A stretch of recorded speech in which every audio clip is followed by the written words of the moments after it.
Ассаламу алейкум, добрый день, дорогие коллеги, друзья. Я думаю, что сегодня здесь собрали все те люди, на которых опирается район, эти учителя. Это наша опора, это наша надежда. Это те люди, которые воспитывают молодежь, воспитывают вот таких героев, как сегодня здесь присутствует у нас. Сегодня к нам в гости приехал, наверное, всем знакомый, и не первый раз вы, наверное, видите, наш депутат Государственной Думы, человек, который неоднократно бывал у нас в районе. Последний раз мы устанавливали воркаут-площадку в Абудинской СОЖ. До этого он приезжал в 2017 году, приезжал неоднократно. Хамзаев Султан Султанович. Есть, наверное, вопросы. Я думаю, что у каждого из вас есть какие-то вопросы, есть пожелания, есть слова, которые, может, хотите поблагодарить Султан Султановича. Но вопросы, наверное, будут актуальнее. И тот вопрос, который сегодня стоит на повестке дня, то, что мы сегодня не всем зарплату выплатили, это технические вопросы, которые мы в течение недели, 2 недель, то есть в течение следующей недели исправляем. По нему не нужно вопрос задавать, если есть другие какие-то вопросы. С удовольствием, я думаю, что ответить на наши вопросы, те вопросы, которые он не сможет сегодня ответить, я думаю, что мы дальше письменно ответим на какие-то дополнительные, если вопросы будут. Спасибо большое. Всем ассаламу алейкум, добрый день. Но я, может, даже не соглашусь с то, что вы сказали. Вопрос можно задать любой, в том числе и по зарплатам. Задавайте вопросы, не стесняйтесь. Подумаем, что сделать, как сделать и как отреагировать. Это первое. Второе. Я бы не хотел, чтобы сейчас мой разговор в какую-то лекцию превращался. Но в целом я бы хотел все равно сакцентировать вот такие определенные 3 момента с учетом того, что здесь педагоги. Да? Это безусловно для нас опора и в районах, и в республике в целом. Я считаю, что это моя принципиальная позиция. Профессия недооценена, и здесь нужно всем нам вместе еще хорошо работать и еще раз работать. Да? Я сейчас не про вас имею в виду, а про нас. Да? То есть про тех, кто в целом работает с точки зрения законодательной плоскости и в том числе обеспечительной. Проблема с зарплатами есть, она меня тоже, как депутата Государственной Думы, как человека, которого выбрали в Республике Дагестан, не устраивает. Я ее открыто говорю, это сейчас не только Хунзах, да, или там Хунзахский район. У нас, к сожалению, такая проблема есть сегодня во многих районах. Я считаю, что здесь можно было бы всем более активно, более грамотно, более четко сработать так, чтобы этой проблемы не было. Мы узнали об этой проблеме случайно, я вам открыто это скажу. Мне в социальных сетях, давайте я с вами просто поделюсь. Мне в социальных сетях написала учительница, ваша коллега из одного из районов нашей республики, не буду говорить какой, не буду говорить фамилию, чтобы у человека проблем не было в работе. Она написала мне, значит, это было уже 20, по-моему, 5 января, да, или там 20, или 20, еще точно не скажу, надо посмотреть в переписках везде, о том, что, значит, за декабрь зарплату не выплатили. И меня это удивило, честно вам скажу, потому что, как бы, ну как так можно, декабрь, это Новый год, да, люди все хотят отпраздновать, подарки купить родным и близким, и так зарплаты небольшие, и их людям как бы не дали, да, то есть кому-то там 30-40% дали. Мы потом помониторили, посмотрели, а всем ли директорам зарплаты дали в полном объеме, да, заучим, там, другим определенным там специалистам, да, как бы, да, премии, конечно, и так далее, и так далее. А есть педагоги, которым там половину выплатили, сказали потом, да, когда получится. Надо отходить от этой практики, я считаю, всем. У главы региона Сергея Альмановича Меликова есть четкая позиция о том, что педагог – это важная профессия не только в системе образования, но и в системе воспитания. Вы это прекрасно понимаете, на ваших плечах на самом деле большая нагрузка и ответственность. Мы это уважаем в целом и понимаем. И потом уже была реакция главы. Вот, я думаю, глава района скажет. Было совещание, на котором он свою позицию по этому вопросу сказал. Публично из этого не делали, как бы пиар, да, но Сергей Алимович Меликов свою позицию всем высказал по данному вопросу, и потом уже вопрос начал быстро решаться. Не март ждем, да, когда там где-то как-то решим, а сейчас. Ситуация на особом контроле главы республики, и мы будем ее добиваться, чтобы она везде была закрыта правильно, и чтобы больше к таким ошибкам не возвращались. Там много есть разных моментов. Кто-то не подумал, кто-то не захотел, кто-то как бы, ну, скажем так, на другие вопросы посмотрел. В прошлом году поставили задачу поднять зарплату, да, мы видим, что в некоторых местах начали немножко играть. Зарплату подняли, премию убрали, да, и все остались на месте. И вроде бы как бы задачу выполнили, а результат хуже, да, лучше бы не трогали вообще. Потому что мы же прекрасно понимаем, тут глава региона говорит, президент поставил задачу, глава региона исполняет. Это президентская задача вообще-то, на секунду, да.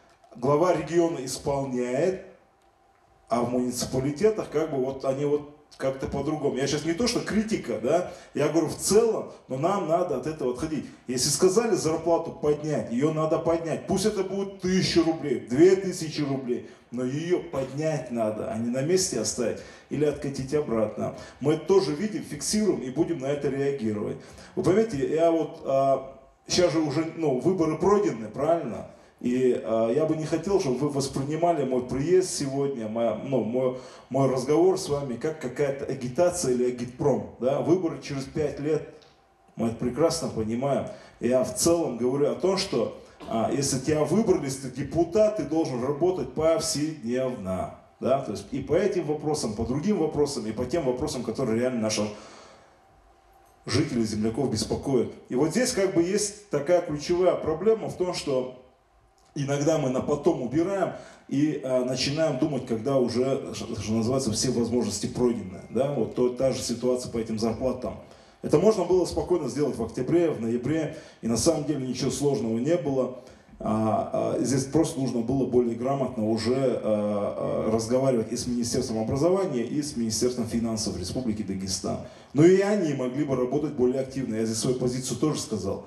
И в первом, который я сказал, министерстве, и во втором, они тоже понимают, что в некоторых муниципалитетах немного, скажем так, но халатно не назову, но была слабая реакция, могли бы актуализировать с учетом тех задач, которые глава республики поставил.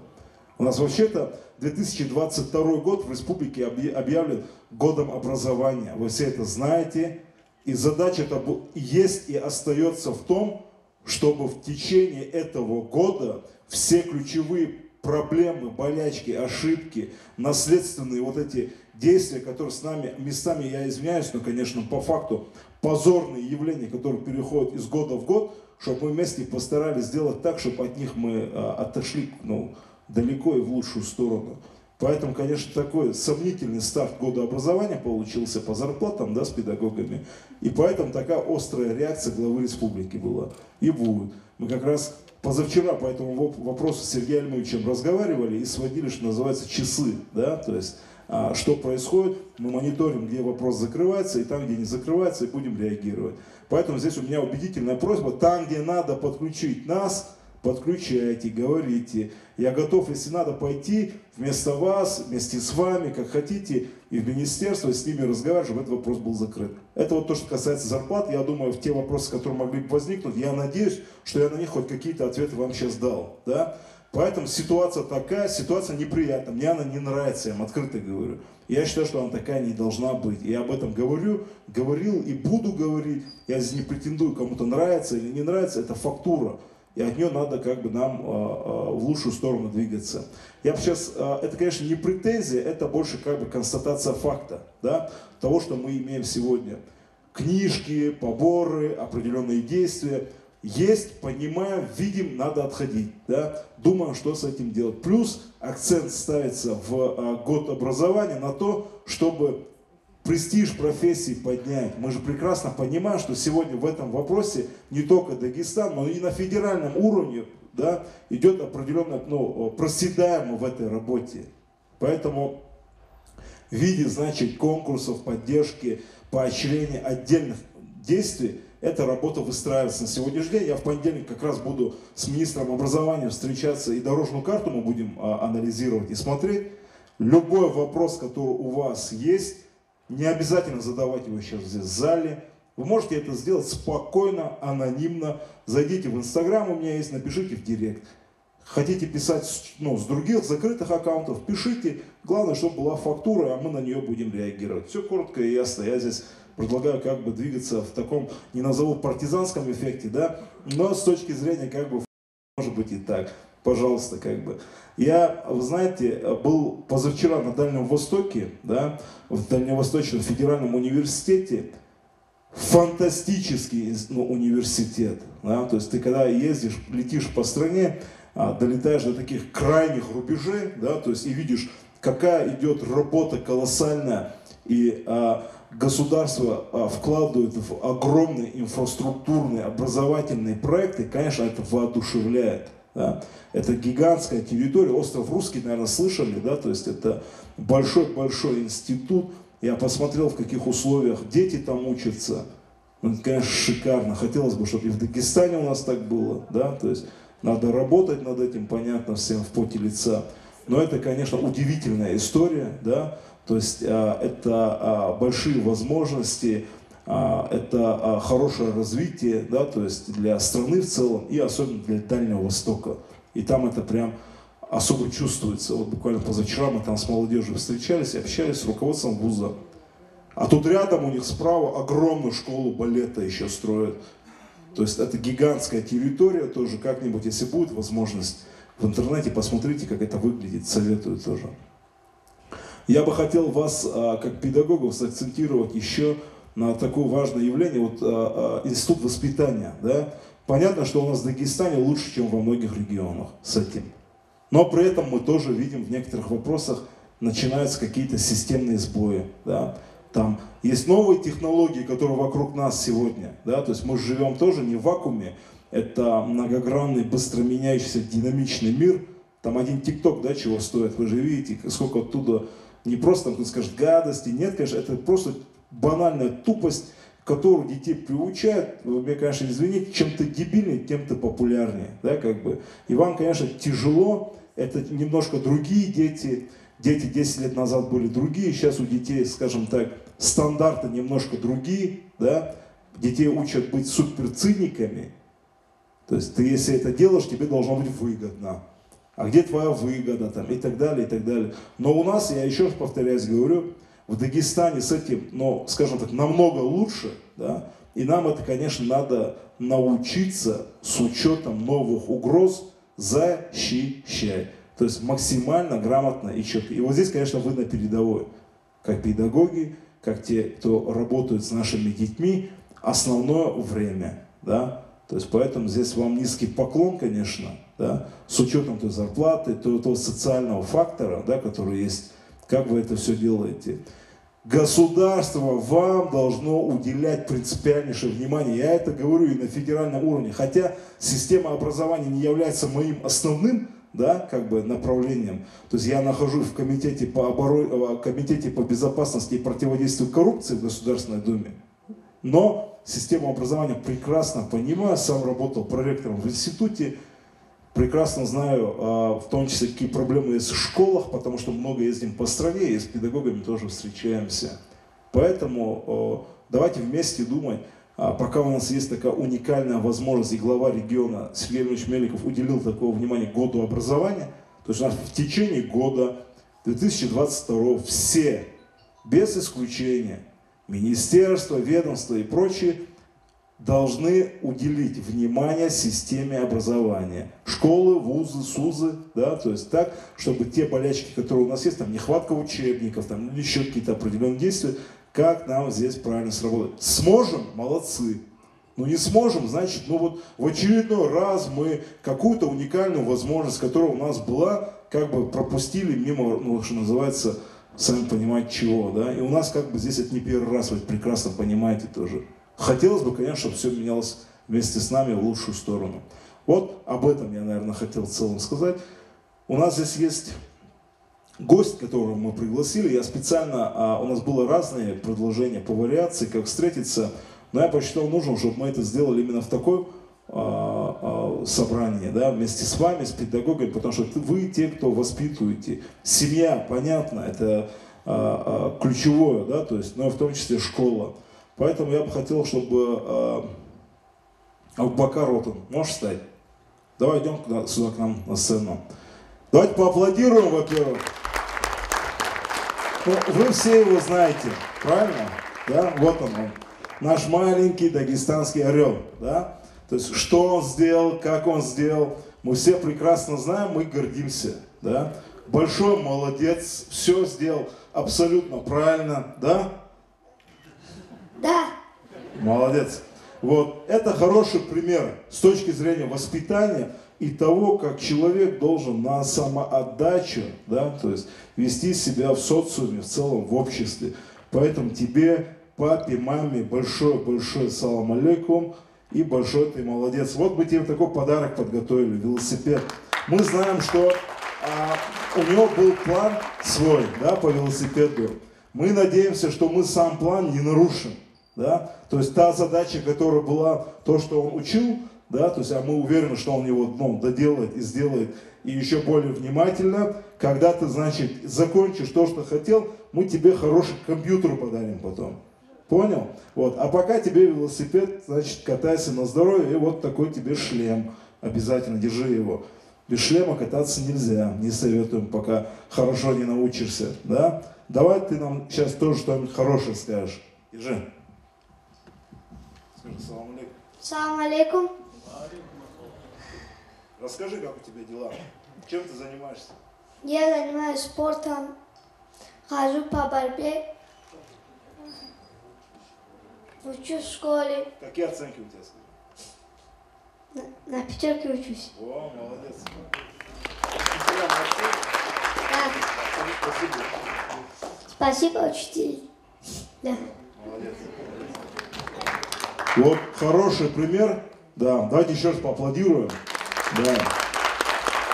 Вот самое главное, что ты то, что у тебя произошло, хорошее, позитивное в жизни, да, воспринимал как хороший старт. Понял? Вот. А мы тебе поможем, чтобы это все было нормально, правильно, и чтобы ты развивался. Вот, вам тоже спасибо за то, что правильно воспитываете наших детей. Папе, маме большой низкий поклон. Молодцы. Очень, понимаете, вот самое ценное, это же искренность.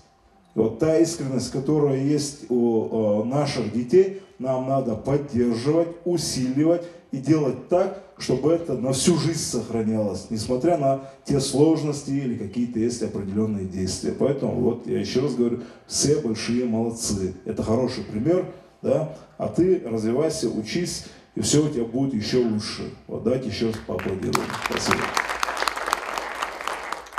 Ну, в целом, как бы я хотел об этом сказать. Если есть вопросы, любой вопрос, любой формат, можно спокойно, смело тоже задавать. Можно руку поднять просто, и вот подойдут и дадут. Если нет, тоже ничего страшного нету. Я вам скажу еще одну свою мысль. Вот смотрите, у нас сегодня есть разные проблемы. Да?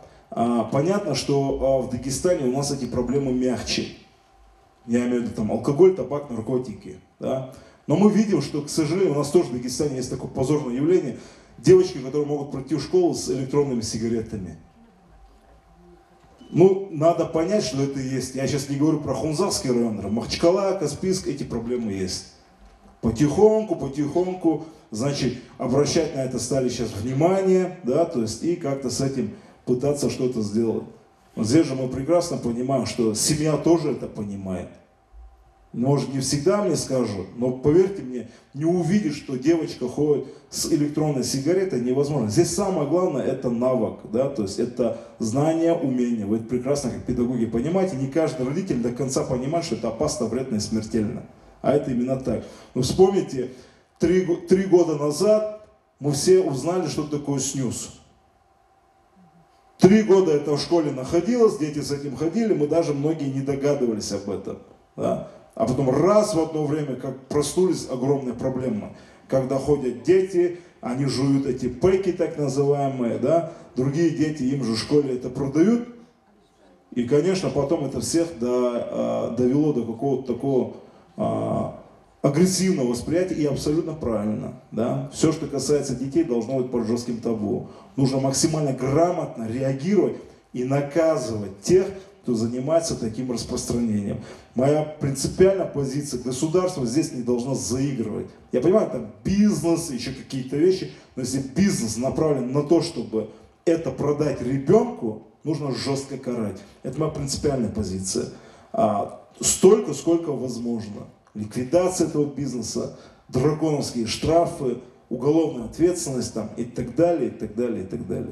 Вот над этим надо обязательно работать. Уроки трезвости, мы методическое пособие, я знаю, что через Министерство образования по школам распространяли тоже. Если будет обратная связь, тоже говорите, мы всегда на связи. Но в целом я, наверное, об этом хотел сказать.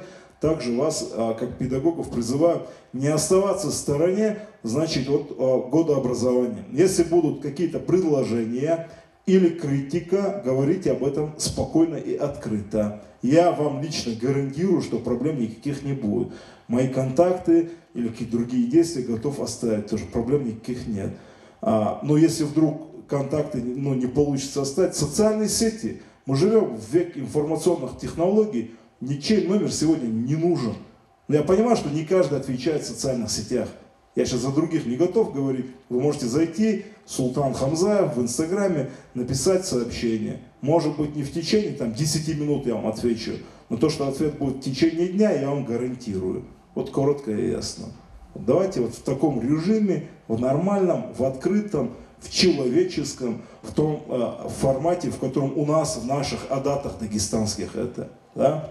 Это правильно, нормально, корректное, культурное общение между собой. Есть болевые точки, говорите, будем реагировать. Вместе поможем, главе района поможем, главам сел, если надо, поможем.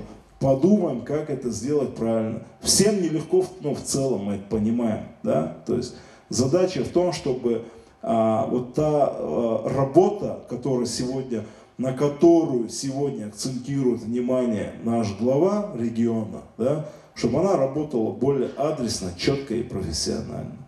Тут у человека, чтобы вы понимали, максимально открытая, максимально спокойная, морально выверенная, я вам так это сказал бы, это очень важно, да, позиция по любым проблемным точкам, которые есть у нас в Дагестане. В том числе реальная позиция.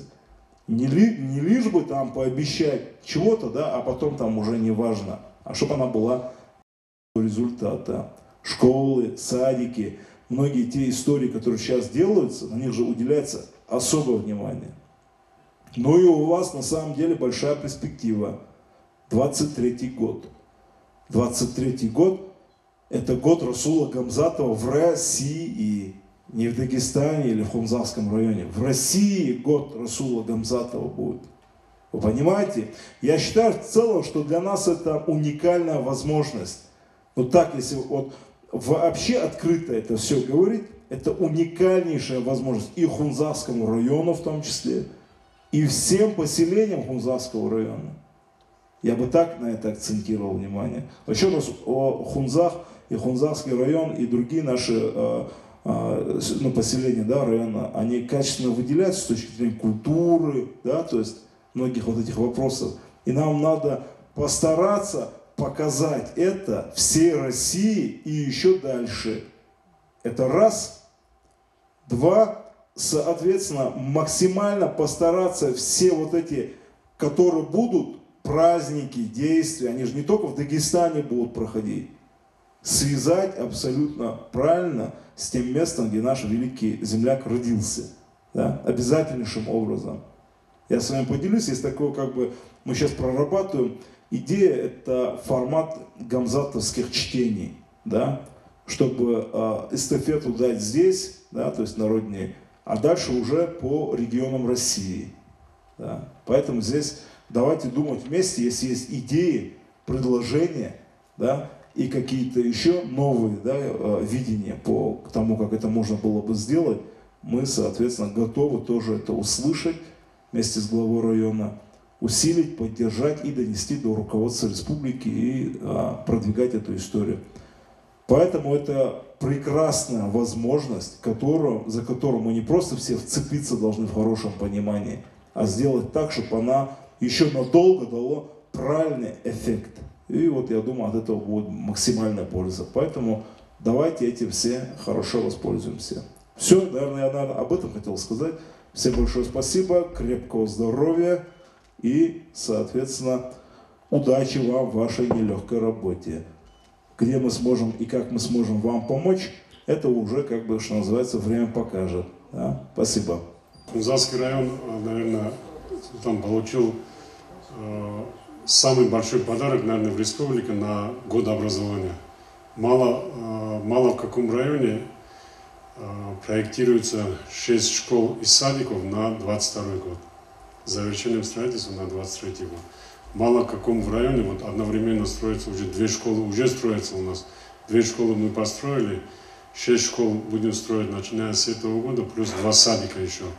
Конечно, это не покроет все потребности района. Есть садики, которые в очень плохом состоянии, есть школы в плохом состоянии. Начиная с 70-х годов, 60-х годов. У нас до сих пор действует школа, построена в 1926 году. Средняя школа, в которой учатся около 150 детей. Такие школы есть. Хвастаться, конечно, тоже мало чем можем, но создавать условия для работы, для учебы наших детей. Мы стараемся поддерживаем учителей, руководителей. Те вопросы, которые есть, почему-то стесняются. Я не знаю, почему стесняются. Не нужно стесняться, надо вопросы задавать. Есть вопросы, которые мы можем решать на уровне района, есть вопросы, которые депутат Государственной Думы может поднять вплоть до главы государства, и не только главы республики. Дальше могут подняться эти вопросы. Если есть какие-то вопросы, которые нужно поднимать, да, не надо стесняться. Это все обыденные вопросы. То, что касается заработной платы, я не хвастаясь могу сказать, что начиная с 2017 года, то есть с 2018 года, заработная плата, среднестатистическая заработная плата, посчитанная по методике работников образования, у нас составляла 17 тысяч, по-моему, 500 рублей или 800 рублей. На сегодняшний день средняя заработная плата составляет у работников 25 тысяч рублей, 24,5 тысячи рублей. Этим не каждый район может похвастаться, а заработная плата работников дошкольного детского почти до 29 доходит у нас, средняя заработная плата. Авансовые платежи, которые мы платим ежемесячно, как положено, нет у нас таких. Я не думаю, что тому, кому что положено, чтобы не выплатил, мы не оставляем по заработной плате.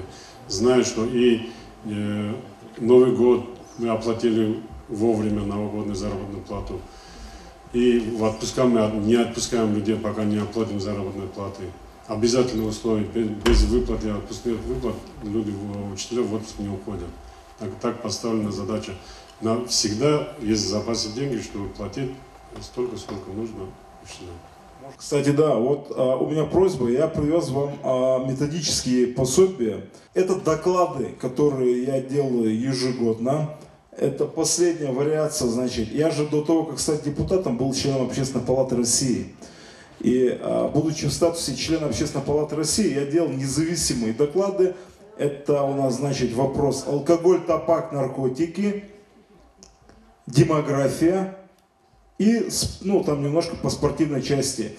У меня просьба, вот педагоги, уважаемые, почитайте, пожалуйста, там, где с точки зрения той проблемы, о которой я только что сказал, алкоголь, табак, наркотики особенно. Чем больше вы будете погружены с точки зрения аналитики, статистики и понимать, что реально происходит, тем лучше вы сакцентируете внимание на этой работе. По демографии я бы хотел сказать отдельно, но сейчас в Дагестане у нас как бы ситуация, мы качественно выделяемся по сравнению с другими регионами, да? Но у нас тоже за последние 4 года внутри Дагестана мы немножко проседаем, да? У нас рождаемость сократилась немножко. Вы знаете, вот есть такая проблема, она называется убыль населения. Статистика так считает ее. Вот у нас 7 лет подряд идет убыль населения. То есть у нас в России нас За 2021 год стало на 1 миллион меньше. За 2020 год нас стало на 700 тысяч меньше. Уже 1 700 000 за 2 года. Да? Потом было 500, 400, 300, я имею в виду вниз сейчас иду, там 19, 18, 17 год, там, понимаете? То есть за 6 лет нас стало минус 3 миллиона. Вот такая динамика. То есть у нас смертность превышает рождаемость. Понятно, что ковид сейчас свою лепту вносит негативную, но классические проблемы тоже никуда не ушли. Поэтому чем грамотнее вы детей сегодня еще и в школе с точки зрения воспитания подготовите к этому агрессивному, быстро меняющемуся, динамичному миру, да, тем лучше. Вот я вам давайте такое, чтобы в ликбез сейчас не превращалось. Приведу вам пример. Американцы запустили эксперимент, да, эксперимент с обществом в целом, они называют его новая искренность. Значит, это такое понятие, которое, в принципе, сегодня наши дети тоже впитывают в себя через фильмы, мультики, клиповое мышление в целом, музыку, да, там, и так далее, и так далее. Что такое новая искренность в их понимании? Когда человек отметает все, что столетиями вырабатывалось как защитный механизм, да, а это же защитный механизм, то есть люди, чем дольше живут, тем лучше должны понимать, как реагировать на какие-то угрозы, да. А сегодня детей притупляют, вы тоже это должны понимать. Мы можем как бы про ценности свои говорить, но вот он гаджет, да, он сегодня практически у каждого ребенка в руке, а здесь океан информации.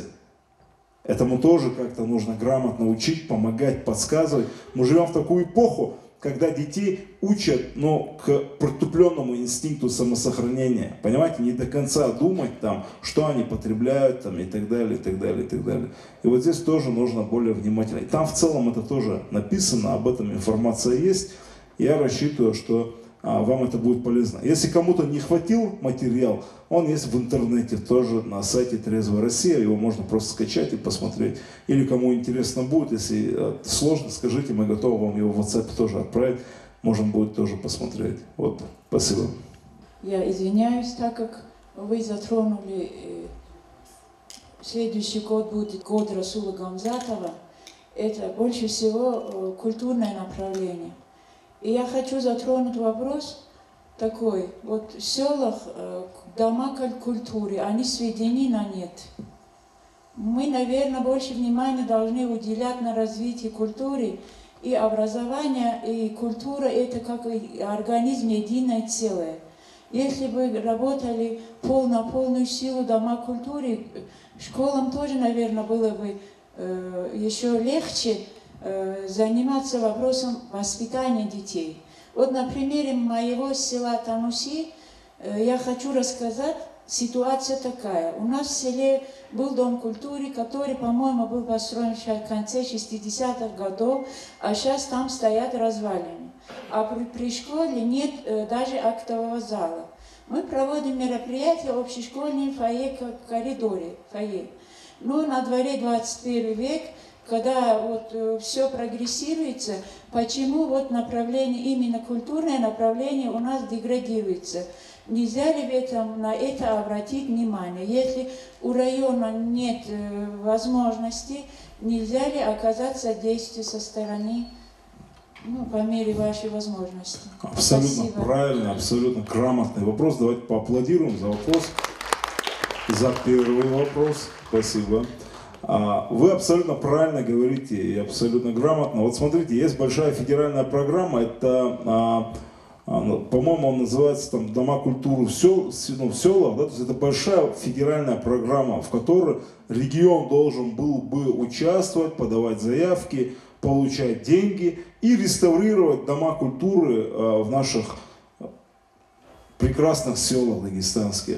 Почему это не делается или не делалось, это правильный вопрос, который меня беспокоит не меньше вашего. Я себе сейчас его зафиксирую, и я готов этот вопрос еще раз проверить.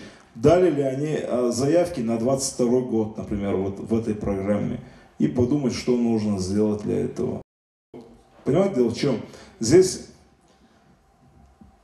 такая, ну я не знаю, как так, чтобы это не выглядело. Я не хочу быть критиком все время, да, как бы тяжело, честно скажу, местами так тяжело быть, все время говорить о позитиве, да, потому что как бы ты же реальность видишь, ты выходишь, идешь, видишь ее, осязаешь и как бы прекрасно понимаешь. Это какая-то такая внутренняя, но плохая уникальность, да, у нас сегодня, когда мы не до конца понимаем, что можно на федеральном уровне получить как пользу для Дагестана. Я сейчас не хочу критиковать предыдущих депутатов Государственной Думы, но это как бы, я считаю, что общая проблема и ошибка. Они все вместе должны были более грамотно работать над тем, чтобы больше денег поступало в Дагестан. Не видеть денег в бюджет, а конкретных, целевых, направленных на конкретные действия. Как тот вопрос, о котором вы сказали. И для этого, если я бы понял, если бы этих денег не было, тогда я, наверное, вам сказал бы, к сожалению, вы знаете, вы абсолютно правы.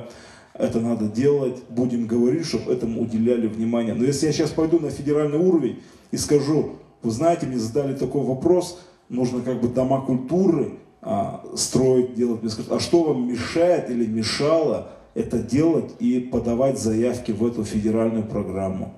Вот так, если коротко. А и они будут абсолютно правы. Поэтому как бы, да, здесь уже надо...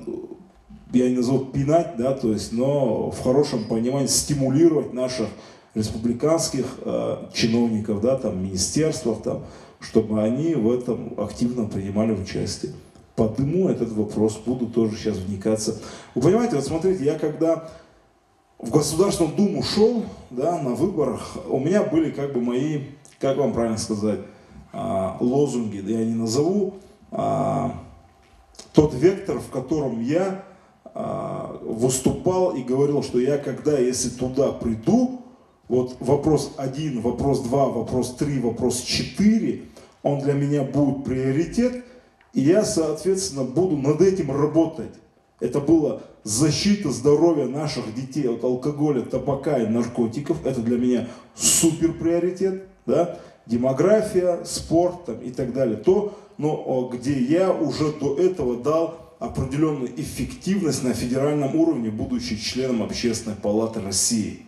Да? А потом, когда уже в практику ушел, как я вам могу сказать нет? Вот на тот вопрос, который вы мне задаете. Вы понимаете, да? То есть я понимаю, проходит, а всего мало же времени прошло. Ну, что там, в сентябре закончились выборы в конце октября мы уже к работе приступили.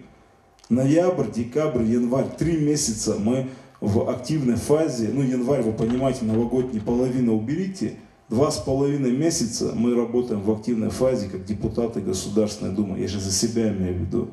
Но за это время все те вопросы, медицина, дороги, какие-то другие, мы в них вникаемся и пытаемся найти в том числе результат по конкретным действиям. Если, например, алкоголь, табак, наркотики, здоровый образ жизни в целом и многие другие, там, общественная безопасность, там как бы наша команда, я имею в виду эксперты, аналитики, суперпрофессионалы, лучшие в стране, им равных нету. Это пройденная практика, я это знаю, да?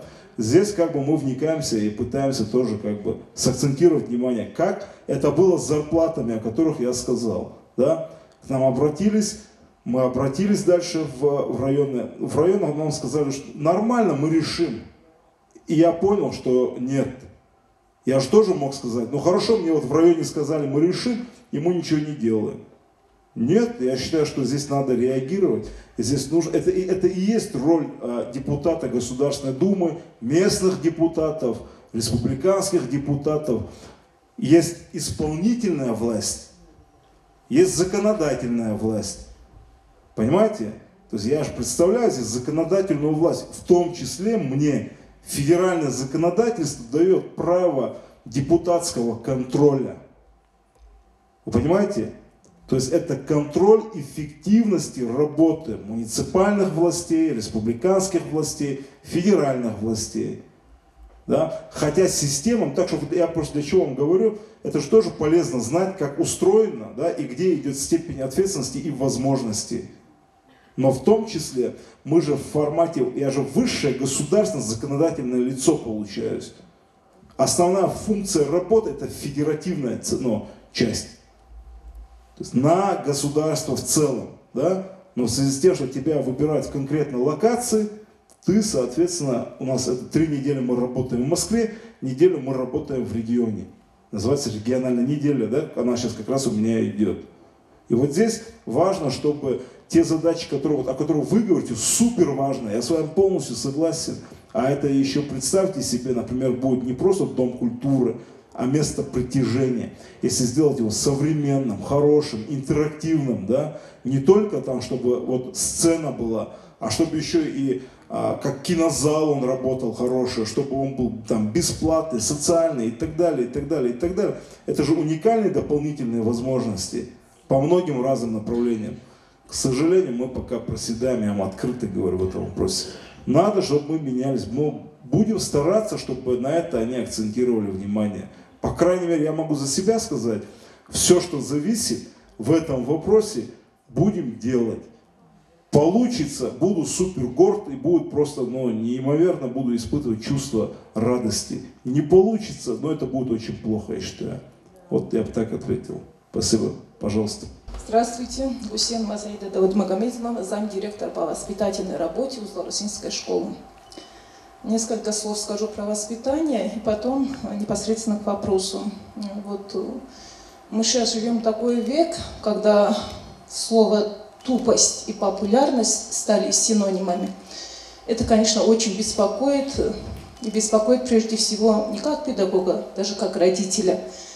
Когда простое кривляние и проявление тупости приоритет, в том числе и для моих собственных детей. И перед нами, перед заместителем по воспитательной работе, стоит огромная проблема, чтобы отвлечь детей от того, что транслируется через те же соцсети. И к вопросу. Это даже не вопрос, это крик души. Вот наш коллега, тоже замдиректора по воспитательной, Халимат, озвучила, что они проводят мероприятия в фойе. У них прекрасная школа, я была как-то в гостях в Тануси, и у них есть возможность проводить мероприятия в фойе. А в нашей школе, уважаемый гость Хамзаев Султан, не вижу, к сожалению, вашего отчества, Султанович, в нашей школе дети учатся на голом полу. Мой сын в 9 классе, и они в течение 6 уроков пол цемент влажный, стены влажные. Да, наша школа молодая, и, возможно, она не требует новой постройки или реконструкции, не знаю. Но чужих детей не бывает, и нельзя, чтобы дети учились в таких условиях. Скажу предысторию, что было затопление 25 мая нашей школы, а во дворе февраль месяц... Можно далеко сейчас, чтобы не ушли? А она же новая, вы сказали? 20 лет нашей школы. Была построена в 2002 году. Она затапливается периодически, когда идут обильные дожди. И после затопления мы снимаем полы. И в мае вот таким образом сняли пол, то есть покрытие пола. И с тех пор пол голый. И учебный процесс проходит на голом полу. А почему затапливать? Потому что она там ниже находится или что? Природные. Но нам-то говорили, когда вот проводят газ, наши населенные пункты, и что-то там нарушили, у нас село как на склоне, и что-то было нарушено, естественный отток воды был нарушен, и этот отток направился в сельскую местность. И школа затапливает в буквальном смысле, классы плавают, парты плавают, и, естественно, нужно убрать этот настил. Этот настил убрали в мае месяце, и до сих пор наши ученики учатся в вот таких классах. Если у вас есть возможность, если вас не затруднит, очень хотелось бы, чтобы вы посетили нашу школу, где нет ни одного предметного кабинета, где был один единственный проектор, и этот проектор после затопления от влажности пришел в негодность, и мы его починили. Вернее, не мы, депутат Народного собрания Республики Дагестан Хучпаров Хучпар выделил нам средства. Мы как-то отремонтировали этот проектор. И вот высокие технологии на этом заканчиваются в нашей школе.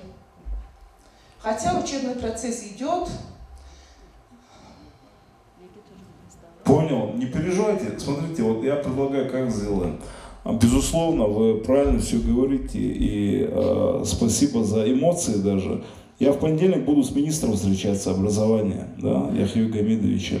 Он человек из профессии, да, хороший, нормальный, меняемый. Может, не все сразу получается у него, да, но у него, по крайней мере, есть, ну, видно, что искреннее желание, да, то есть вникаться в эти проблемы. Я помощников попрошу, они фото-видеофиксацию сделают, чтобы у меня фактура была к разговору. Это раз. Мы вам вышлем директ, Да, если да, понадобится. да, обязательно, обязательно, спасибо. Я ему ее покажу, и я более того, а то, что я туда сам приеду, это как бы ползадачи, назовем это так. А я попрошу его туда приехать и посмотреть. Это же, ну, как бы в целом министерство тоже за это отвечает, да, в хорошем понимании, я имею в виду. Пусть приедут, отправят комиссию, посмотрят, подумают, что можно сделать. Так, чтобы ситуация была в правильном, нормальном и в подходящем для образования, да, что называется, формате. А уже от этого будем отталкиваться тогда. И уже вместе с главой района подумаем, да, то есть, чем и как надо помочь и сделать. И с себя тоже ответственность не снимаем. Поэтому правильный вопрос, нужный вопрос, двигаемся в этом направлении, посмотрим, поговорим с ними, думаем, что делать, да, то есть и двигаемся дальше в этом направлении. Вы вот в первой части абсолютно правильно также сказали. Я имею в виду, где тупость и популярность как бы это стали синонимы. Я вам, хотите, пример приведу? Вот смотрите, я еще раз говорю, 2,5 месяца работаю депутатом Государственной Думы, и за это время у меня уже столько эпизодов произошло, когда мне пытались угрожать, что моя какая-то активность будет стоить мне мандата через 5 лет. То есть тебя могут и не выбрать, ты можешь и не пройти. Я сказал, да пожалуйста, я вам открыто это говорю. И это было и на федеральном уровне. Благо у нас в районе хороший, вменяемый, человечный и с мужским характером глава, который прекрасно все понимает, я имею в виду Сергей Альмович Мельников. Но у меня был эпизод, вот про тех, кого вы говорите, про социальные сети. Есть вот этот, значит, шизофреник Моргенштерн, да, сейчас. Мы же все прекрасно этого, ну, как так, чтобы мягко сказать, да, то есть гражданина, да, назовем его так, знаем и знаем, что он делает. Я написал в Следственный комитет, я сказал, разберитесь с этой ситуацией. Это же не мы должны разбираться, вы Следственный комитет, прокуратура, разберитесь, есть там пропаганда среди детей, наркотиков или еще чего-то, или нету. Мы, общество, понимаем, что это свинство, и это все там есть. Так, вы думаете, мне спасибо сказали за это? Там такая истерика началась, да? У нас здесь глава администрации был, он сейчас депутат, да, в Госдуме тоже в Дагестане. Так он первый ко мне прибежал. И мне говорят, зачем ты написал там письмо куда-то, можешь отозвать это письмо? Нет, не могу, я его не отозвал. Понимаете, не собираюсь я этого делать, потому что это моя позиция, я считаю, что надо на это реагировать, нельзя оставлять такие вещи. А что будет через 15 лет? А что будет через 10 лет? 10 лет назад нам такое даже в кошмарных снах не снилось, что такое может происходить с детьми. А сегодня, пожалуйста, напрягаться не надо. Мальчики ходят, ногти красят, там девочки непонятно что делают, там, или еще что-то, что-то, что-то. Почему? Потому что какой-то имбецил зарабатывает на этом гигантские деньги, а все считают, что ну это такая норма, детей же это устраивает, значит как бы и так далее. А ребенок это что? Это не окрепшее сознание. Он любое то, что видит, как протест, начинает воспринимать. Почему? Потому что психология, это еще красиво, в отцы и дети написано все. Понимаете? И только на это уповать и сидеть и ждать, это, конечно, я считаю, что большое заблуждение, и так работать нельзя, мы так страну потеряем вместе с нашими детьми. Поэтому здесь я всецело поддерживаю эту позицию. Я ее поддерживаю и буду работать в этом направлении, потому что я считаю, что это принципиально. У нас и так, вот я вот был на Дальнем Востоке и говорю там с детьми в колледже в одном встречаюсь и говорю, слушайте, у нас, значит, вот такая по территории страна, самая большая в мире по территории страна Россия. Нету крупнее по территории страны. И вот такой по численности народ у нас. 146 миллионов официальная статистика говорит, да? Итоги последней переписи еще никто не дал. В лучшем случае 143 там. Мы же прекрасно понимаем, это сейчас не критика, это реальность. Я к чему это говорю? Тут у нас сбоку Китай 1 700 000 000, 1 500 000 Индия, гигантская, да? Территория во много раз меньше. Объединенная Европа, Большой Восток. И мы здесь сидим. Вот такая территория, вот такой по численности народ. И начинаем еще думать, надо нам заниматься этими вопросами, не надо нам заниматься этими вопросами. Безусловно, инфраструктурные вопросы – это важная история. Но просто здесь вопрос в другом. С такой, в общем, работой, с точки зрения именно работы над психологическим здоровьем ребенка, вопрос, для кого мы это все делаем просто. Для кого мы эти дороги строим, школы строим, и кто ими будет через 50 лет там, или 100 лет пользоваться. Вот и все. Вот она вся динамика. Поэтому здесь в целом надо профессионально, принципиально акцентировать внимание. Я еще раз говорю, у нас как бы проще в Дагестане, но у нас тоже эти проблемы как снежный ком нарастают, и мы это видим. Вот мы это видим. Поэтому как бы я и сказал изначально, тяжелейшая у вас работа. И вы это тоже знаете, и вы это видите, и вы это испытываете каждый день. Да? Поэтому вот надо думать, что с этим делать. Спасибо. А второй части я тоже сказал. Пока подумайте, другой вопрос, наверное, прокомментирую оба вопроса, которые были. Ну, правильное решение, каждый человек хочет, чтобы у него в селении были и дома культуры, чтобы были и залы, чтобы были, и спортивные залы, чтобы были, и школы, чтобы были. Но Хунзарский район по программе культуры, по федеральной программе отремонтировали 3 дома культуры. Когда в республике всего отремонтировано было 25, в Хунзарском районе мы сделали уже 3-й ремонт. И 4-й дом культуры Амуши мы проектировали, на экспертизе материал находится, что в этом году начнут строительство нового дома культуры селения Амуши на 250 мест. 5-й, 6-й там Узларусо дом культуры мы отремонтировали за счет бюджетных средств. Клубы отремонтировали по местным инициативам в нескольких населенных пунктах, в том числе Тагада и Узларусо. Поэтому, когда мы вопрос поднимаем, что нет у нас домов культуры, а вообще в тех домах культуры, которые у нас есть, а что, какой выход у нас есть? Где выход из этих домов культуры? Что там делается? У нас есть 12 человек для ансамбля танцоров. Мы по всему Дагестану ищем. Не можем найти 6 пар. 6 пар не можем найти, а 25 домов культуры и 45 человек в школе искусств у нас, которые учат детей танцевать и петь. А где выход ваш? По домам культуры отвечаю.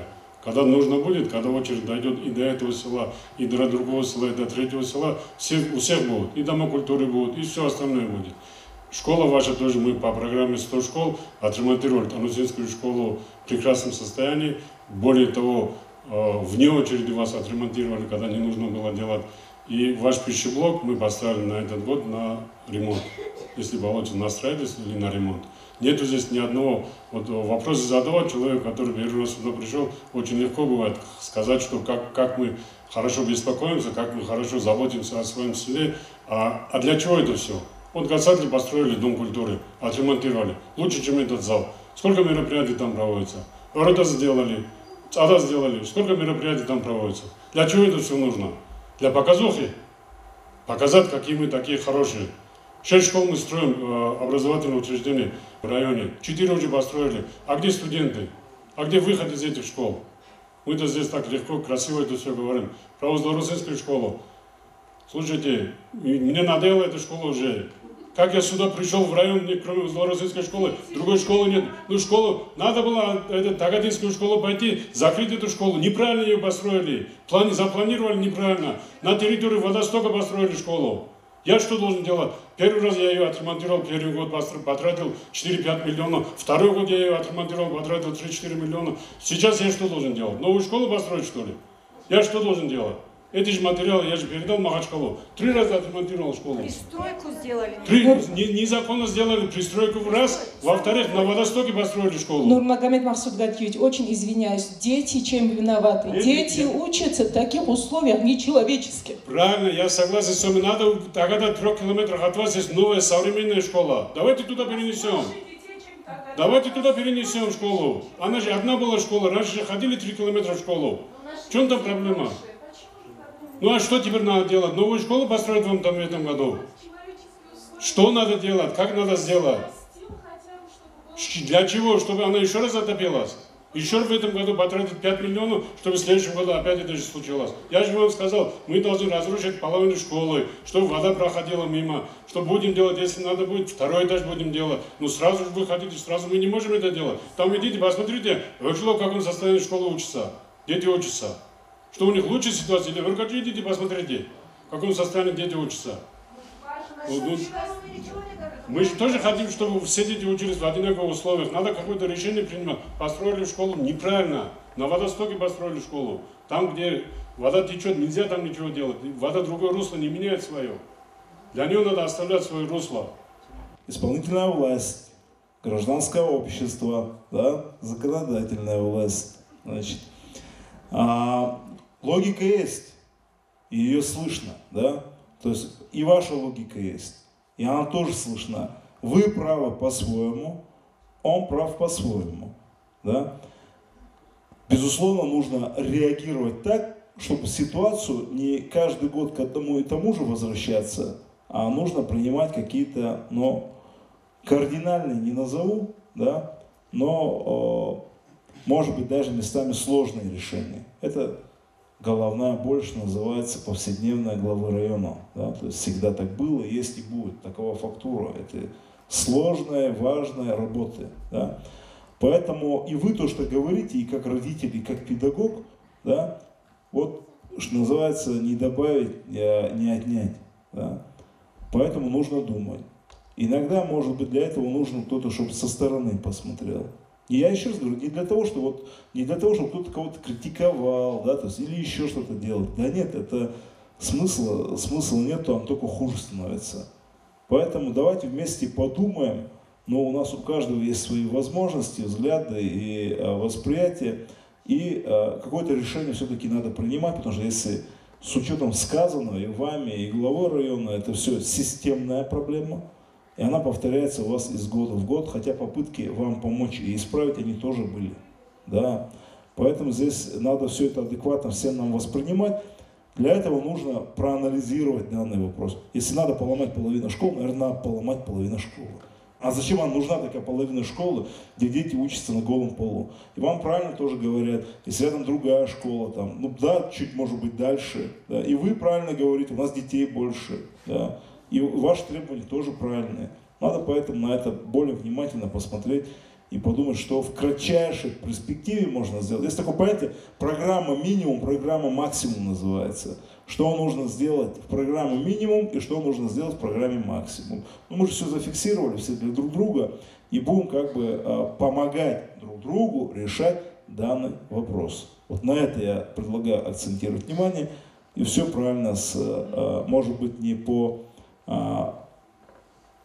формату, но по, соответственно, этому фактуре. Да? Вот. Есть еще вопросы, Коля? Салам алейкум, уважаемые гости, салам алейкум, коллеги. Я директор Танусильской средней школы Мурат Магомедович Абдулкадиров. Султан Султанович, во-первых, я очень рад за вас, то, что вы вошли в десятку рейтинга активности депутата Государственной Думы Российской Федерации. Во-вторых, вот те проблемы, которые у нас есть в районе, конечно, мы все видим только свои проблемы, честно говоря. Да, мы хотим лучше, мы смотрим уже далеко вперед. И то, что у нас есть, мы этим радуемся, но хотим лучше. Но это человеческая фактура такая, то, что он хочет еще лучше и лучше. Во-вторых, я знаю, вы много ездите, много увидите, много знаете. И поэтому у меня вот такой вопрос был. Вот каковым вы видите лет через 10 в целом Дагестан? И пока есть микрофон, хотелось бы вам поблагодарить, то, что вы сегодня приехали. Вот такой открытый диалог ведете. И я бы сказал, что пожелал бы вам, чтобы вы не только депутатом Государственного Дума были, вы стали народным депутатом. Народный депутат это много говорит. Вам спасибо, всем спасибо. Спасибо большое за теплые слова, приятно.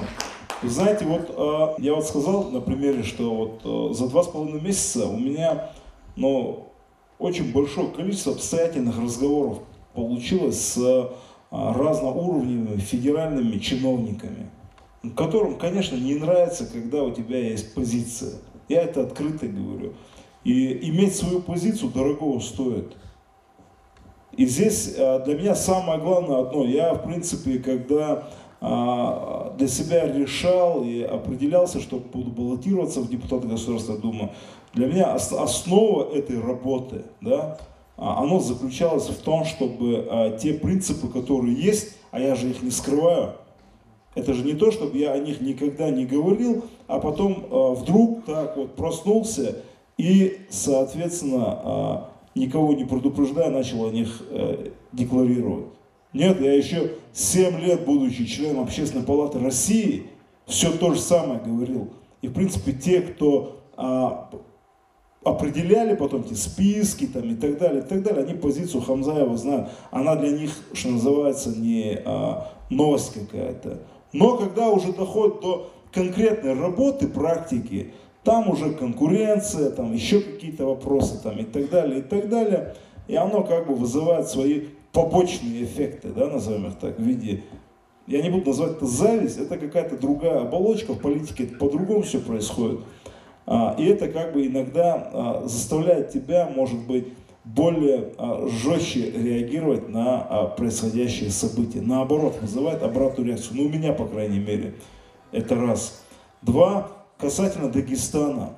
Через 10 лет. Вы понимаете, дело в чем? У нас прогноз, ну, есть же такое понятие, да, когда аналитика, прогноз действия всегда делается стратегические видения, взгляды, да, там, мы же это видим много, да, как бы там чиновники над этим работают, пытаются, стараются, кто-то не старается, не пытается, но работа всегда велась. Я знаю одно: Дагестан, вне зависимости от происходящих событий, всегда будет качественно выделяться, да, как и выделялся, с точки зрения культуры, многообразия, уважения, да, самобытности, воспитания, какие-то другие еще вопросы нам скажут, да, то есть это часть нашего, ну, культурного кода, да. Мы так уже на автоматизированном уровне все вместе друг друга перевоспитываем, если даже хотите. Но где-то это тоже дает сбой. Мы не идеальны, нет идеальных обществ. У нас тоже появляются там паршивые овцы, да, определенные, которые и здесь у нас, и еще где-то. Но вы же видите всю эту истерику в средствах массовой информации. Когда, вы меня извините, 3 идиота в метро подрались, довели просто до вселенской истерики, да, что чуть ли там не каждый дагестанец должен оправдываться начинать. Мы же понимаем, что это ерунда, и это просто, ну, доведено до уровня абсурда, да. Ну или вот этот дурачок, вспомните, который в автобусе, да, себя повел. Ну, мы же прекрасно понимаем, будь там в автобусе еще один дагестанец, он бы его сам вытащил из этого автобуса. Это настолько очевидно, я не имею в виду его приятель какой-нибудь, да, в таком же состоянии, как и он, да, а тот, у которого нормально наше адекватное воспитание. Это наша уникальность, нам надо за нее держаться, нам надо ее усиливать и не стесняться. И учить других, а учить надо, потому что такие же проблемы есть везде. И в Рязани, и в Саратове, и в Петербурге, и в Москве. Но просто когда это дагестанец, сразу пытается из этого сделать какой-то скандал вселенский. Кому-то так хочется, я не знаю кому, да? И когда я сказал, что надо запретить средства массовой информации указывать национальность преступников, такая истерика началась. Сказали, что я пытаюсь свободу слова задушить, там еще что-то. Тогда я сказал, пожалуйста, тогда указывайте всех национальностей, а не только там дагестанцев, чеченцев там или еще кого-то. Понимаете? Я сейчас не то, чтобы в сторону ушел, я просто вам говорю для того, чтобы у вас полная картина была. Не все так просто. Самое главное для нас, как для общества, это, как это правильно вам так назвать, чтобы это корректно было, Наверное, это воспитать нашу элиту, ту, которая у нас есть. Вот у нас получается так, что общество воспитано, а наша дагестанская элита, да, ну, тех, кого называют элитой, наверное, или воспринимают элитой, вот там с воспитанием мы хромаем во многом.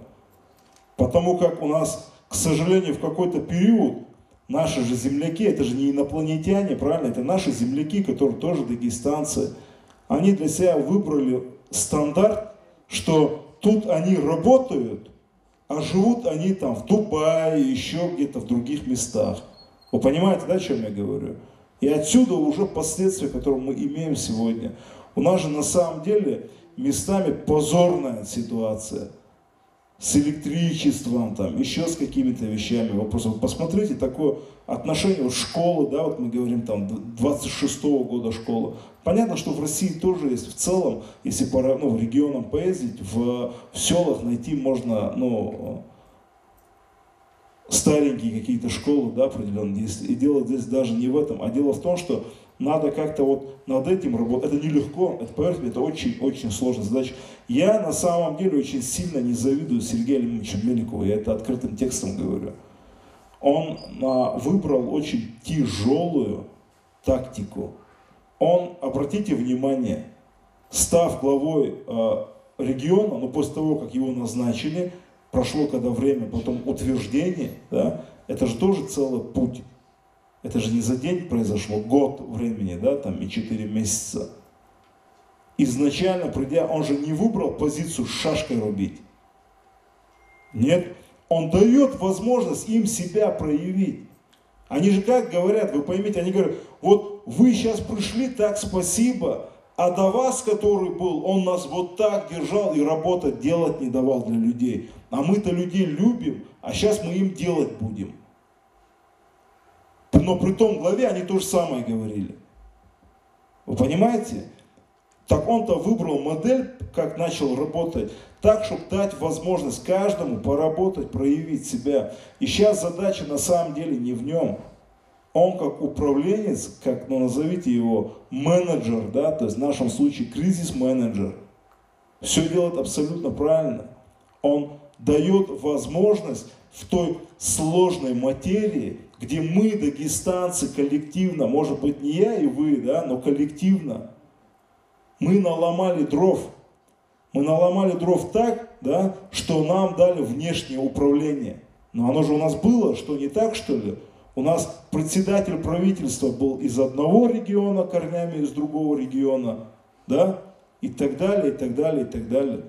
Хотя мы не привыкли к этому, мы привыкли к самодостаточности. Я считаю, что мы, дагестанцы, мы самодостаточное общество. Мы развиваться можем сами, не хуже, чем другие. Не хуже, чем наши соседи или там Татарстан, например. Да? У нас для этого есть все уникальные возможности. Но здесь есть ключевые проблемы. И они вот по наследству с нами переходят. И здесь надо вот над этим работать. И вот идеальная модель, которую бы я хотел увидеть, это, конечно, суперразвитый регион, да, и регион-донор, который наоборот будет, ну, что называется, отдавать деньги федерации, а не выкачивать их каждый год. Вы понимаете? При том, что мы реально самодостаточный регион. Ну, как-то вот так получилось, что мы последние лет 6 только занимаемся тем, что самобичеванием занимаемся. Мы ищем только то, что у нас плохо. А сколько людей к нам приезжают, посмотрите, и восхищаются нашей природой в целом.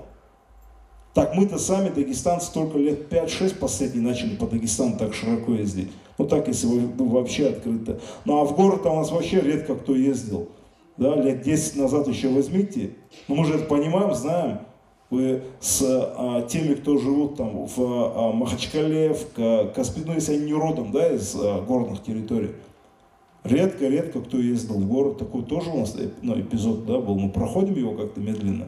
Поэтому у Дагестана есть все уникальные возможности. Это сейчас не лирика, это сейчас не фантазия, это безусловнейшая реальность. Но мы сами все пока портим. А что мы сделали с Махачкалой, посмотрите.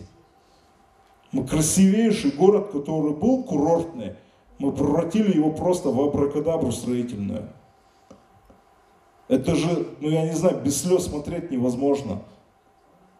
Там дом к дому, окно к окну, да, в погоне за наживой, любой ценой деньги, деньги, деньги, деньги, деньги, понавтыкали туда, куда нельзя, домов, да, пораспродавали их, документы были, не были, никому не интересно.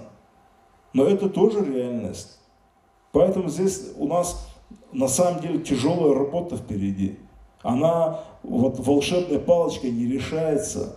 Тут консенсус нужен в обществе в целом. Мы вообще должны определиться, чего мы хотим. Мы хотим, значит, чтобы у нас правильное развитие было. И Дагестан это был бы такой регион, куда к нам приезжать не только из-за природной красоты и гостеприимства, но еще из-за сервиса, да, что важно в туризме, например. А туризм это гигантские деньги сегодня. Или, например, в инфраструктурных каких-то вещах. Вот с этим пока у нас как бы мы хромаем очень плохо, но мы медленно, вы же видите, мы двигаемся, да? Вот мы как только поняли, что когда едет туризм, это деньги, и на этом можно заработать деньги, да, то есть мы сразу начали как-то уже, предпринимательская жилка-то у нас хорошо выстроена, да, то есть быстро сорганизовались, поняли, одни поняли, надо купить катера, правильно, возить туристов на катерах, да, то есть раз появился определенный сервис. Другие поняли, что нужно по тому пути, по которому идут туристы, значит, кафешки ставить, рестораны нормально ставить, инфраструктуру делать, да, там, и так далее, и так далее. И за 2 года, видите, как меняется ситуация. Но это нужно делать стратегически, наперед. И здесь роль государства, она передовая. Государство должно для себя определиться и правильно акцентировать, и вкладывать в это деньги. Правильные деньги. Но вот здесь уже у нас мы местами хромать начинаем. Поэтому здесь как-то нужно более грамотно. Но я хочу сказать одно. У Дагестана нет эксклюзивных проблем. Вот тех проблем, которые нету в области, Саратове, я не знаю, там, на Дальнем Востоке, Калининграде или еще где-то. У нас такие же проблемы, как и у всех. Когда нам говорят, что мы здесь какой-то, я не знаю, там, специфический регион, я с этим категорически не согласен. Это тоже нужно понимать, на это нужно акцентировать внимание, и над этим надо тоже правильно работать. Ну и плюс, конечно, к этому, ко всему, компетенции. У нас, к сожалению, не все люди на своих местах. Мы же это прекрасно понимаем. Образованием занимаются, например, люди без образования. Такое тоже у нас есть. Местами в районах смотришь. Сейчас, конечно, понятно, что фантик есть у всех, да? Там какая-то написанная бумажка. И вот здесь я бы хотел, подытоживая, сказать, вот моя позиция в чем? Я вот езжу много, вижу, смотрю, анализирую. У меня тоже мысли какие-то генерируются. Я вижу одну такую ключевую проблему не то что в системе образования, а в организации системы образования. У нас у некоторых есть такое мнение, что образование это школа стоит, крыша есть, вода не капает, парты на месте, набор есть, вроде бы педагоги называются, да? Дети на месте, все, это называется система образования. Но это же не так, мы же понимаем, что образование это еще контент. Те профессионалы, которые работают, та информация, с которой работают. Вы понимаете, о чем я говорю? Поэтому вот здесь нужно правильно всем работать. И не только в школах, СУЗы, вузы и так далее. Наша уникальность в том, что у нас треть общества молодежь. Это же достижение Дагестана. Это супер достижение. У нас регионы, некоторые центральные части вымирают. Вымирают, это реальность современная. У нас такой проблемы нету. У нас супер достижение в том, что у нас детей, молодежь, да, то, что называется по статистике, треть населения. Это же рабочие кадры и все остальное. Поэтому вот над этим надо работать. И усиливать, защищать и двигаться. Спасибо. Я думаю, получил такой исчерпывающий ответ, наверное, да, брат? Хотя будущее нашей республики, это зависит от вас. Вы же нам даете будущее. Будущее нашей республики, будущее нашего района, будущее нашей страны. Это их воспитываете и готовите вы. Как вы их подготовите, такое и будет будущее у нас. Пока на сегодняшний день не очень радужное. Кто еще хочет сказать? Салам алейкум. В первую очередь, я являюсь директором Аратинской школы Магомедова Ахмеда Миколаевича меня зовут. той школы, где учится наш юный герой. Для нашего села, одно из таких перспективных районов, очень многое сделано и главой нашего района Нурмагомедом Нурмасу Гаджевичем. Пользуясь случаем, хочу поблагодарить его от всех жителей, начиная с школьных, детского сада и кончая старейшими нашего села. Вам огромный бархат за то, что сделано, очень многое сделано, и пожелать удачи в дальнейшем, чтобы так же делалось в каждом селе. Но обращаясь, у нас с федерального уровня такие гости очень редко бывают. Мы со всеми вопросами обращаемся только к главе, и он нас изучает, можно сказать. А я вот хотел озвучить такой маленький вопрос, не вопрос даже, а просьба, можно сказать. У нас 2002 года строение есть спортзал, к сожалению, в котором нет ни тепла, ни условий. И я надеюсь, с вашей помощью, чтобы вы ходатайствовали и для будущей нашей молодежи, включая нашего героя Абу-Бакра, вот эта помощь от вас просить и помощь, чтобы было нашему главе тоже от вас и вам удачи, приезд, Баркова. Спасибо. Это школьный спортзал. Все, ну, здесь с министром будем разговаривать тогда. И обратную реакцию уже дадим. Тогда вы сейчас нам фактуру дадите, а мы, соответственно, вам дадим уже обратную связь. Я думаю, во вторник уже. Все. Спасибо большое, спасибо за нормальный, открытый, живой диалог. Да, пожалуйста.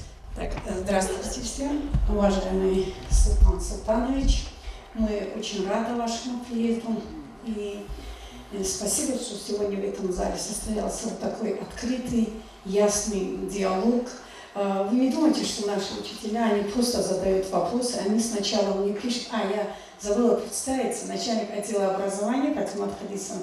Они сначала мне пишут, Патимат Хадисовна, можно такой задавать вопрос? Я говорю, конечно же, можно.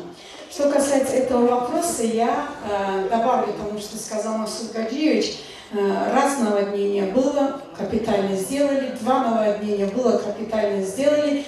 Теперь снова наводнение, сделали пристройку. И, естественно, это вопрос у нас на первом плане. Мы ее первым делом построить не можем, потому что у нас тоже есть свои правила. Если мы в начале года, когда сдаем отчет О2, если мы не представляем среди школ нуждающихся, среди школ, где есть капитальное строительство, нужда капитального строительства, потом, как бы мы об этом ни говорили, тоже не допускают. А когда случилось наводнение, люди были со всех сторон, и с министерства, и МЧС, и все, но, как вы сами видите, ничего, абсолютно помощи от них пока нет. Но там все время, там стелить пол нам было не проблема. Но все время там сырость, на этой сырости стелить этот пол мы не стали. Теперь это вопрос этой школы на первом плане, и надеемся, мы ее доведем хотя бы до сентября, до конца.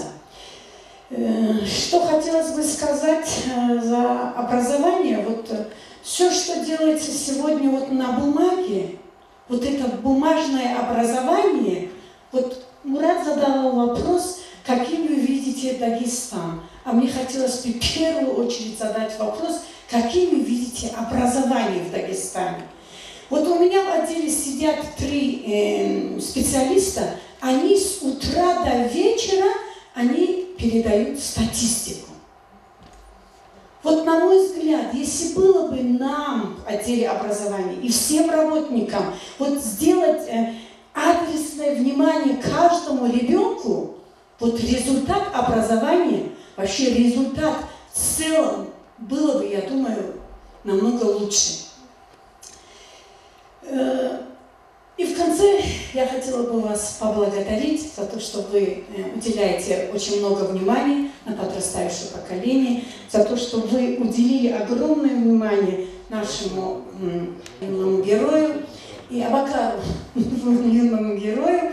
И если мы будем так обращать на них внимание, мы думаем, результат будет превосходный. Сегодня то, что сделал он, должны видеть все дети и брать с него пример. Я периодически захожу на вашу страницу, вижу, какая она доступная, какая открытая, как вы на все вопросы отвечаете. Спасибо вам еще раз. Давайте, наверное, подведем итоги нашей встречи. Мы поблагодарим от всех жителей Хунзалского района, за то внимание, которое оказано нам, за то внимание, за ту поддержку, которую нам оказывает Султан Султанович. Не только в такой ситуации, он всегда рядом с нами. Любой вопрос, который мы поднимаем, он поддерживает. И более того, самый больной вопрос, связанный с молодежью, с подрастающим поколением, он всегда поддерживает. Огромное вам спасибо за то, что вы приехали, за эту беседу, за эти ответы, которые здесь были.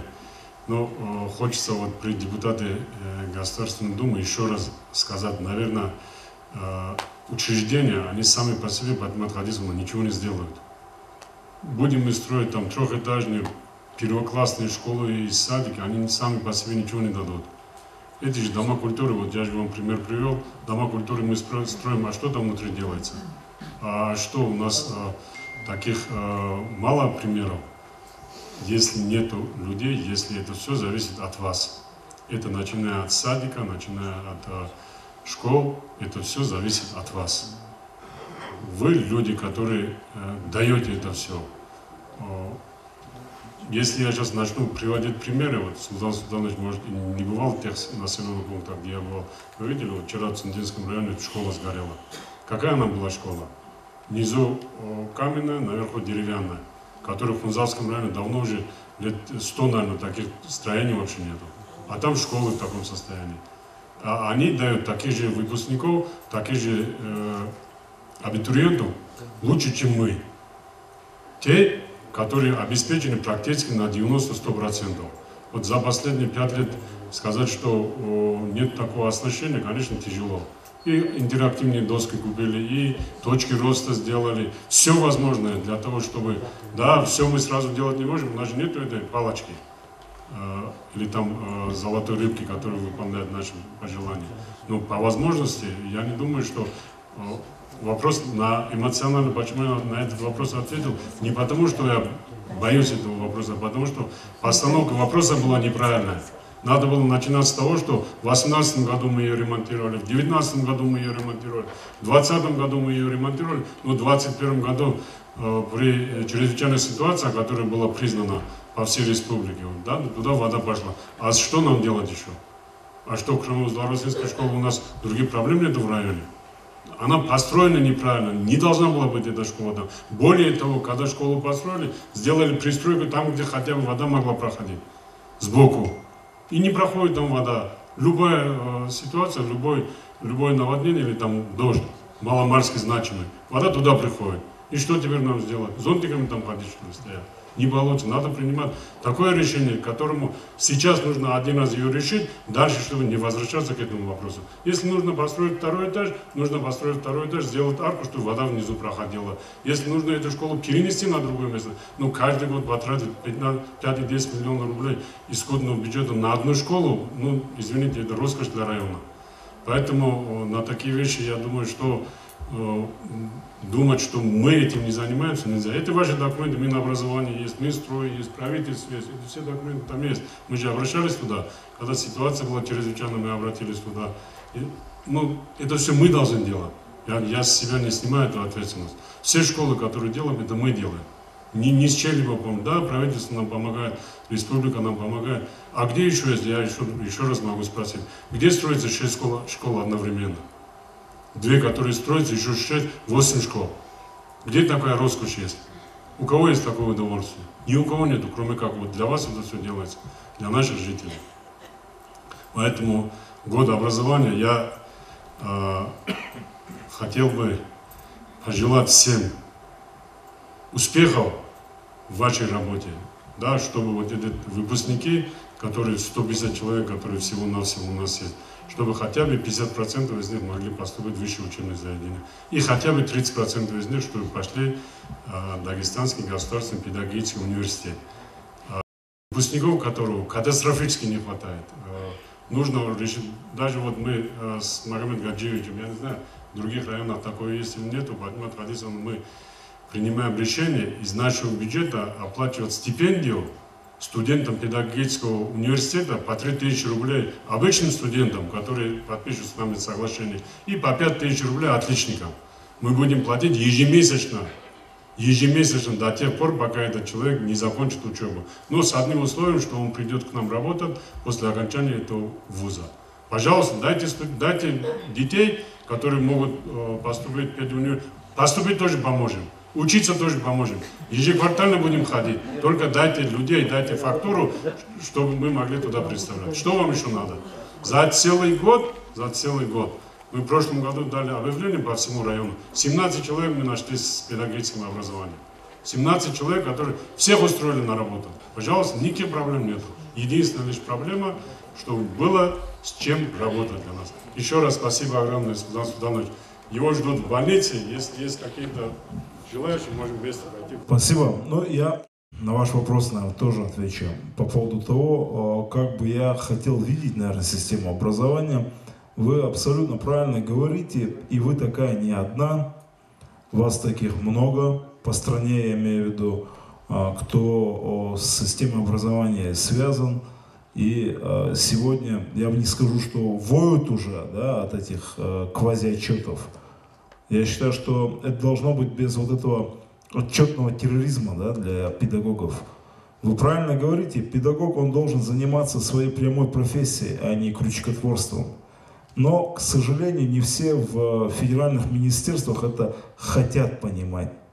Где-то там, на подкорке, может быть, они это понимают, но вот есть такой шаблон, да, уже, который поставили, и по нему, значит, идет вот это движение. Я считаю, что это ключевая ошибка, она где-то лет 15 назад у нас начала набирать обороты, да, вот, чтобы педагога, как, знаете, белку в колесе, задействовать вот в каких-то вот таких отчетных действиях. Это тоже, наверное, надо, но не в тех объемах, как это сегодня происходит. Потому что есть такое понятие, как процесс внутреннего сгорания. Да? А это очень важная штука тоже. Психологию никто не отменял. Да? Поэтому, безусловно, вы правы, здесь я это поддерживаю. И мы об этом, кстати, говорим и на федеральном уровне, и многократно говорили. Не слышат пока, не хотят слышать. У нас, вы же свидетели, вы все взрослые люди, вы можете сравнить две системы, наверное, три системы, я бы даже сказал, образования. Советскую систему, которая была, потом в 90-х годах система образования, которая была, и ту, которую мы сегодня имеем, да, которая как бы трансформировалась уже вот в это действие, которое у нас сегодня есть в эксплуатации, да, в хорошем понимании. При том, что во многих странах азы советского образования берут как приоритет, да, а советское образование, оно дало уникальные возможности для гигантских масс. Это же была ее уникальность. То есть оно дало возможность учиться гигантским массам.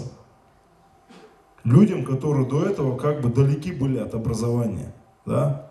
Начиная от, значит, Центральной Азии, заканчивая коренными народами, которые у нас в Сибири, на Дальнем Востоке, в Карелии, да, то есть Кавказ там, и так далее, и так далее, и так далее.